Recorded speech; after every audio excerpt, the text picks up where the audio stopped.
बिस्मिल्लाहिर्रहमानिर्रहीम। इमाम सुल्तान मोहम्मद शाह से जुड़ा एक किस्सा। 1950 में इमाम सुल्तान मोहम्मद शाह ने कराची का दौरा किया।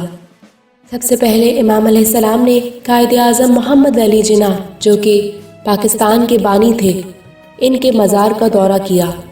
इमाम अलैहिस्सलाम ने इनकी कब्र पे बिछे कपड़े की तरफ इशारा किया, जिस पे कुछ अरबी अल्फाज लिखे हुए थे। इन्होंने गवर्नमेंट ऑफिसर से पूछा कि इस पे क्या लिखा है।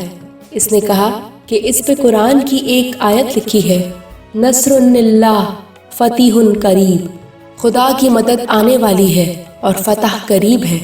इमाम अलैहिस्सलाम ने फरमाया, इसके बजाय इस पे कुरान पाक की ये आयत मौजू होगी, इन्ना फतहना लका फतह मुबीन, बेशक हमने तुम्हें ज़ाहिरी फतह अता की है। ये सुनकर सामईन बहुत हैरान हुए और तस्लीम किया कि ये सही है और सबसे ज़्यादा मुनासिब आयत होगी। फौरी तौर पर इमाम अलैहिस्सलाम की तजवीज़ करदा कुरानी आयत को इस आयत से तब्दील किया गया।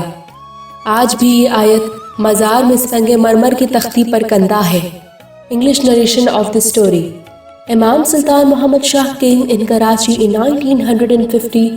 The Imam firstly visited the mausoleum of Quaid-e-Azam Muhammad Ali Jinnah, the founder of Pakistan. The Imam pointed out at the sheet of cloth on the grave, wherein few Arabic words were written.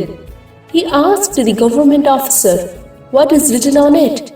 He said, "It is the verse of Holy Quran, which reads, Nasrullahi fatihun kareeb. The help of God is coming and the victory is near." The Imam ﷺ said, instead of this verse of Holy Quran will be befitting on it. Inna fatahna laka fatah mubin.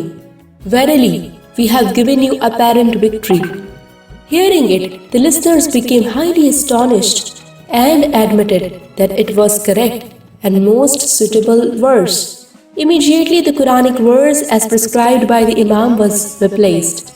Even today, this verse is engraved on a marble plaque in the mausoleum.